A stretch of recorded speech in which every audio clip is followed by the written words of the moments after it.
Hey, hey, Mega Moms. Jessica Hensley here with Real Estate Mega Moms, where we help moms create a life and a business that they love.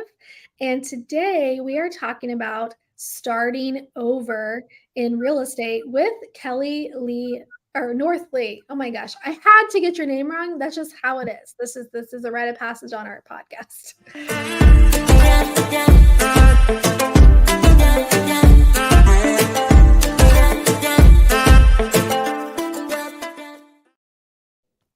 Hey, Kelly. Hey, how's it going? Good. Thank you for being with us on the podcast today. I was just a little backstory, moms. I have been watching Kelly's journey. I've been seeing her post pretty consistently in our group and other groups. And I just feel like I'm seeing her all over the place. And we actually were connected a few years ago. I think you were an Inner Circle member for a little bit. Yep. Yeah. So I was asking her, what are you doing? What's going on? So go ahead and share kind of your starting over journey and your thought process of what's going on. Yeah, absolutely. So, quick background, my husband and I just moved across the country. We lived in Mississippi, where I had a brokerage and property management company there. We took that, we sold everything, our house, our land, all sorts of things, the business, and we moved back home to Wisconsin, which is where we're both from. So, we landed in Fond du Lac, Wisconsin, where I'm from. He's from pretty close by. And I took a little bit of time off. It's really hard to find childcare, as I know many of the moms can relate to. Took a bit of time off, dealt with the whole moving back, and now I'm getting back into real estate full time. And I'm doing it in such a different way. It's very similar, but so different. In Mississippi, I grew by going to coffee shops and going out and talking to people. And I even saw a coffee shop go into a bakery and do to a couple different restaurants. Like I've seen them grow, they've seen me grow, but we grew together. We kind of joined forces on social medias, and I started growing that way. Was very active in local groups. And so now that I've moved back and I've gotten into real estate, I'm starting over, but I have all of this experience to go on, and I'm using that and going out to businesses here, like local businesses, and I'm discussing with them what they're doing, why they got into, their restaurant or their downtown business, what they love about it, what they're passionate about, and then just filming some videos for them and doing some content. It's something that I'm offering free for them just to promote their business, but it also helps me grow myself online. And when you go to search Fond du Lac, Wisconsin or downtown Wisconsin, things like that, you're seeing my name come up.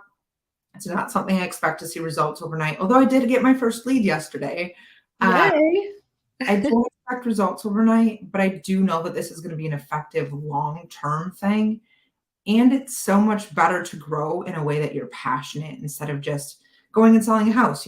Anyone can sell a house, but can you consistently and can you connect with your community and help them too? So it's a fun way to do this.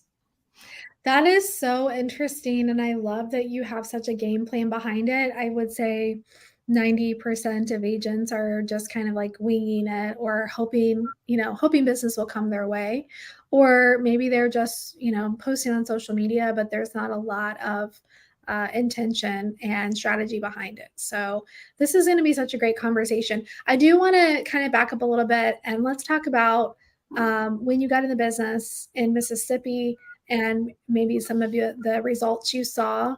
I find it interesting that you grew with coffee shops. Like that's a whole nother topic. You'll have to explain, what do you mean by that? So when did you get in the business? Why? What does your business look like before?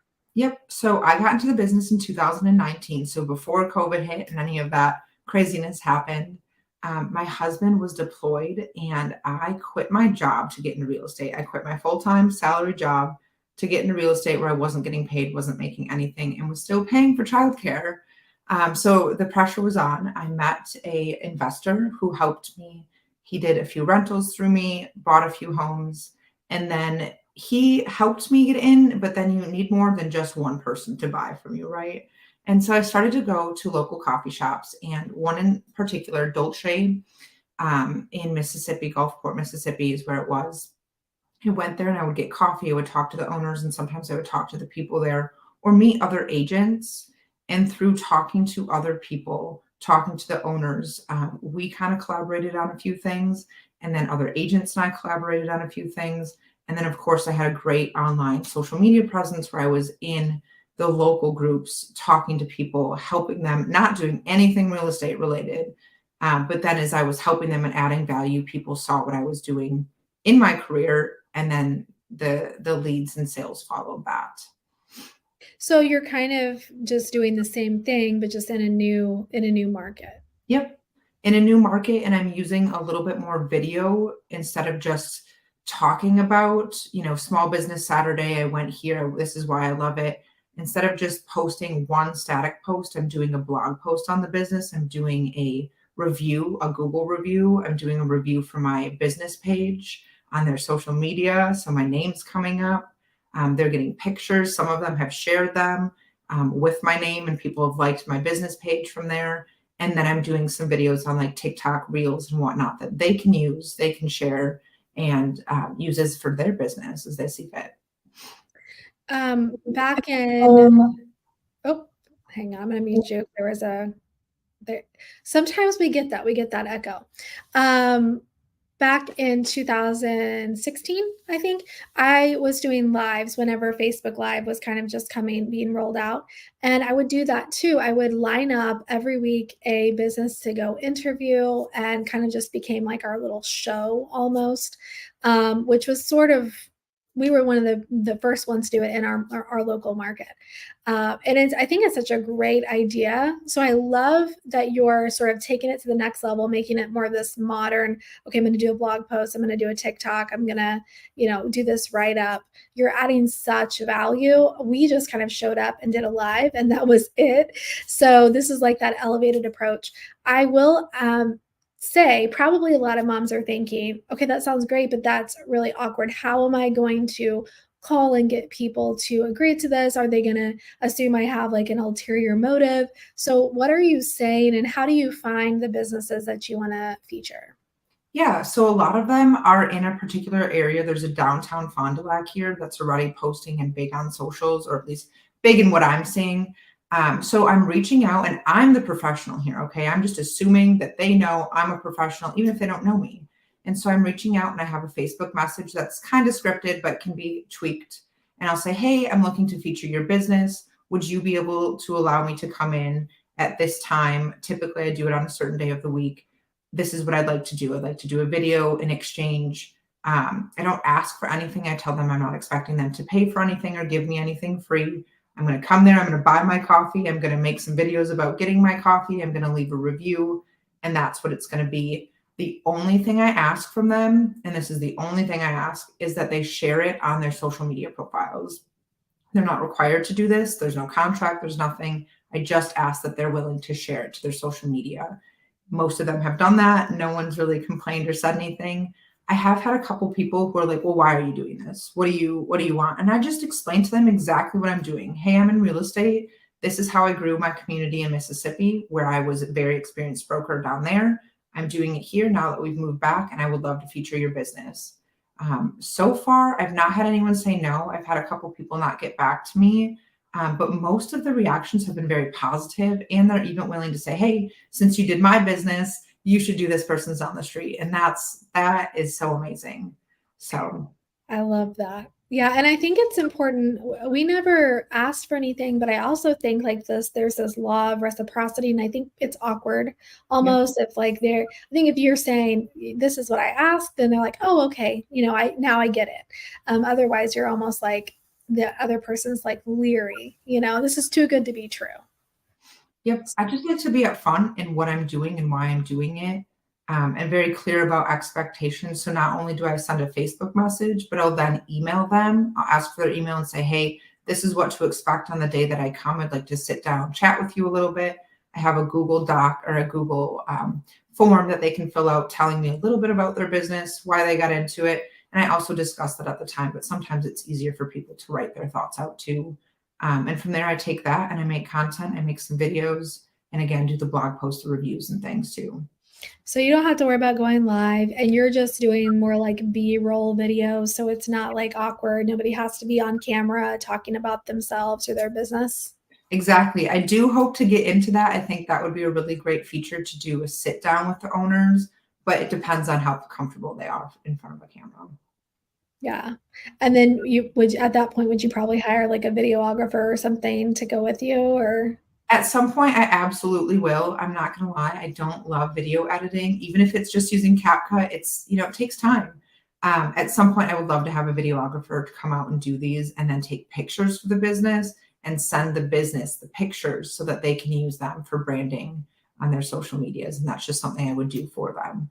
I think that would be a great idea. So when did you guys officially move back to Wisconsin? Was it this summer? Yep, it was the very end of summer last year, so almost a year ago, uh, Okay.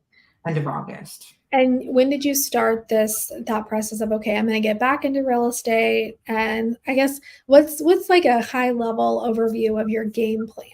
Yeah. So I kind of started to try and figure out what getting back into real estate here meant because I'm starting my network over. Even though I'm from here, I haven't lived here in a long time. People know me, but they're not like, wow, let's just go buy a house with her. Let's sell a house with her. So I'm like, how am I going to be top of mind again in a new area, essentially to me? So I'm doing everything that I can. And I'm very understanding of the fact that it has to be consistent. I've done this for a while. That's not my first rodeo. I know you need to be consistent. So I'm doing mailers. I'm farming specific neighborhoods. And I'll be doing events in my neighborhood. But again, I'm trying to get very local and just doing these videos and reaching out and then taking that and getting to know them. And then I'll be doing a networking group. So I'm really just trying to immerse myself in the community, see how I can help the community, and then from there, I'll do real estate. So even though I, of course, want to sell more homes and sell someone a home or help them purchase, my first priority is to help them instead of just going in saying, "Hey, I want to sell you a house. I'm going to do this to get that." It's really just, I'd like to help you. I've seen the benefit in it. I think it'll help me in the long run too. Let's do something to help your business grow a little bit. And eventually, hopefully, you think of someone that may need to buy or sell and you think of me. So, So I think you told me earlier you're also going to be starting a podcast. Do you want to yeah, talk about that? yep.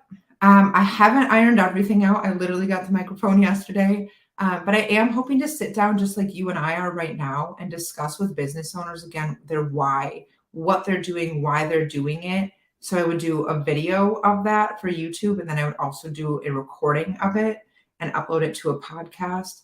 And that way I can just reach so many people. I mean, it could go worldwide, but we're looking to focus on our area and people looking to move. So when they start searching the area, these things come up and they know about the businesses. When I moved back here, I had no idea all of the new businesses that were here downtown. And there's so many amazing people who have started businesses.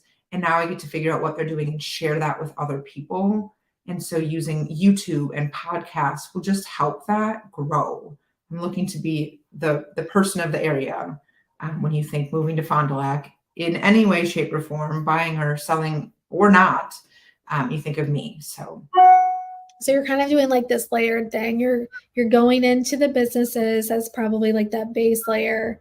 And then obviously there's the content from there and that you called it sphere hacking before we came live, which I love that term. And why don't you go ahead and explain what that is? yes, so I learned there was a name for it this week, but I've been doing it for a long time. Essentially, you are looking to get someone else's sphere. So if I went to the bake shop downtown, we'll call it Smith Bakery, I did a video for them and I asked them, the only thing I asked for them is to share it on their page and tag me in it. So they tag my Facebook page and they're sharing it to their audience of 4,000 people that should be pretty well local because it's a local business. I just got my exposure up to 4,000 more people than I had before. And from there, I can invite them to like my page or they'll just like my page organically. I do also have a pinned post on my pages explaining what I'm doing, who I am. That way people quickly see what I'm doing and they don't have to search and creep on me too hard, although I'm sure they will, to find out what I'm doing. Yeah. So, okay, so that's the first layer. The next layer is your podcast that's going to be starting soon. And then you have, I think you said you were going to do like a YouTube Yep. as well. So, how are you going to find time to do all of this? And how long are you willing to do this strategy before you feel like you'll see return or a payoff? Yeah. So I plan to start doing this right away. Obviously, I've been implementing it. I anticipate it's probably going to take about 6 months to see a true and consistent return. And where I'm getting that number is when I got into real estate previously. I had an investor working with me right away, but it took about 3 months to get my first regular buyer. So I'm going off of that and giving me, in combination with having moved back, 3 to 6 months is where I would expect to see some return. I had my first conversation yesterday about real estate. I know what she wants to buy. It's an unavailable space, but at some point she would like to get into that space. So now I know that about her and I can open up that conversation. What was the other question? What was your schedule? What is your, how are you finding time to do all of this? So I'm doing one of these a week. Sometimes it just kind of happens to fall in that I'll do a couple, but I'm posting one per week. My goal is to set them out every Friday. That way I can realistically keep up with it while I'm not necessarily hugely busy, even though I'm doing a ton of behind the scenes work. But then once I get busier and I'm selling homes and I'm doing other things, I'll hire someone on to help me with the editing and the videography, as I've done before in the past, to take it to a professional level, but still maintain that. But having only one a week, it's a good bit of work, but that way it's not overwhelming. It's one per week. I know that I have to do that and I can sit one day a week, get all of the content done, and that's set to go. And for the most part, it can be done, on your schedule, like working around the kids, right? So it's not like you have to spend, a lot of time.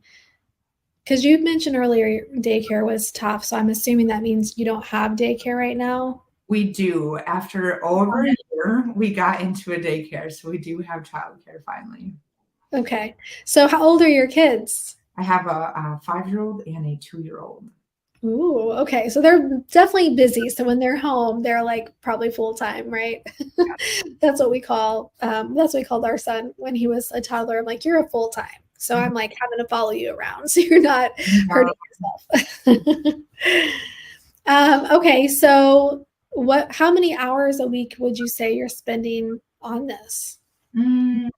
It depends on the week and the videos. I'm still learning some of the editing work. I'm using CapCut typically for TikToks, but I'm trying to get better into YouTube and other forms. So I'd say about 5 to 8 hours. That is a lot right now. Again, it's manageable, and at some point, I do know I'll have to hire someone to help me. But it takes a little bit of coordinating with the business because you want to set it up ahead of time instead of just show up. I just think it gives a more professional look to it. And then sitting down with the business is typically about 30 minutes or so. And then you need to do the editing. Plus, you plan ahead exactly what you're kind of looking to do for that business, what you want to discuss, the questions you want answered, and then just editing, making the blog post. It also depends on the, creativity that's flowing in your brain that day. Sometimes you sit down to do it and nothing comes to you. And so you sit down at 2 a.m. when it finally does. So yeah, it's funny how that works. That happens to me too. I try to batch stuff as much as I can because when I'm in that flow, I guess, with the creative juices flowing, it's like, okay, let me get as much done as I can while it's, top of mind. Are you using any AI to help you right now?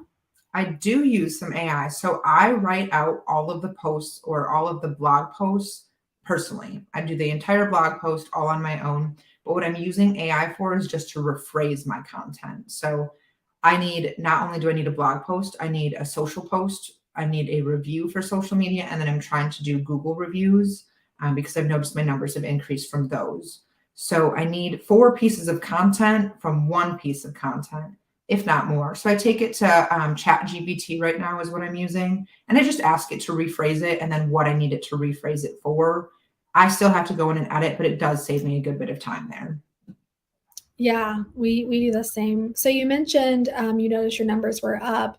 What numbers are you talking about? Like your Google My Business profile? Yep. I'm getting extra views, and it's all coming from either my professional or my personal pages that's reviewing on Google. So Google just sends you notifications saying so many people have seen theirs. One of them was up to 1,700 views or something recently, which is pretty good locally. So Yeah. So what platforms are you on? And then also what tech stack are you using? What tools are you using?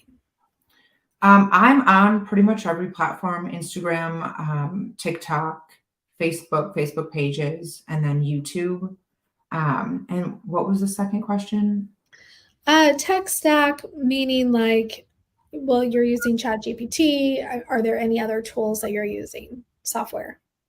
I use, oh my goodness, what is it called? Metricool. Metricool is what I'm using for scheduling. It gives you really good analytics. And it's also just helps you keep track of when is the best time to post. It literally shows you the best times in your sphere when it's is good to post. And it's just really easy to use. Facebook recently has kind of gotten a little bit of a pain to tag businesses. I don't know if you've noticed that, but I've talked to a few people who have experienced that. It's easier on Metricool to tag businesses. Why that is, I don't know, but it is.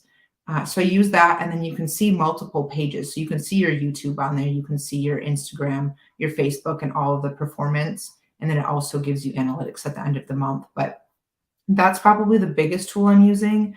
I use Trello as well to keep track of the businesses that I'm using. I'm a planning freak, huge freak about it. So each business has its own little folder, and it'll say if I've interviewed them, if I've gone and sent them a message initially, if I've emailed them, if I've sent them a thank you card, which is another thing I do after I interview them. I send them a handwritten thank you card.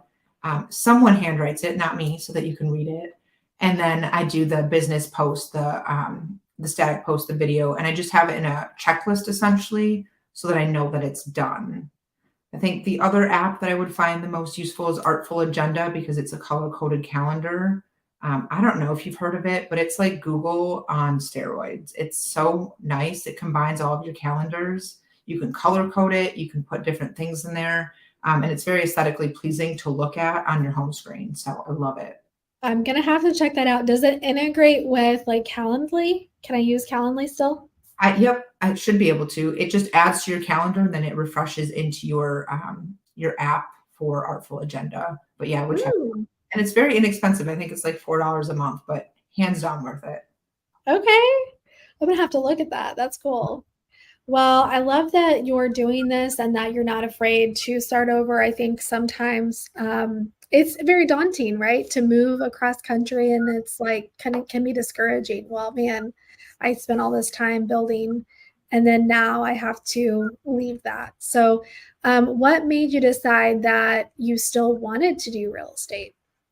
I think that I never stopped wanting to do real estate.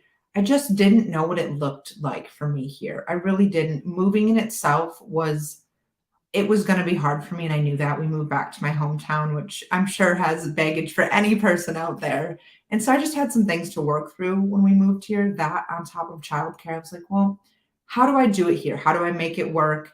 Will people support me? And I kind of just had to get out of my own head for a second and realize, yes, people will support me. Strangers in Gulfport, Mississippi allowed me to list their homes and buy their homes. People who I'd never met before bought homes sight unseen with me. People that I know and grew up with are going to allow me to do the same. It's just a matter of building that trust and building that relationship. So I don't know, you mentally are your own obstacle. And if you can get through that, you can get through the rest. Absolutely. All right, Kelly. Well, how can our moms connect with you? We want to learn more about what you're doing. Yeah, you can go to my Facebook page. It's the easiest to find everything. It is the Kelly Northlee, spelled how it sounds. So Awesome. All right. Well, thank you so much for being on the show today. All right, moms, we'll see you in our next episode.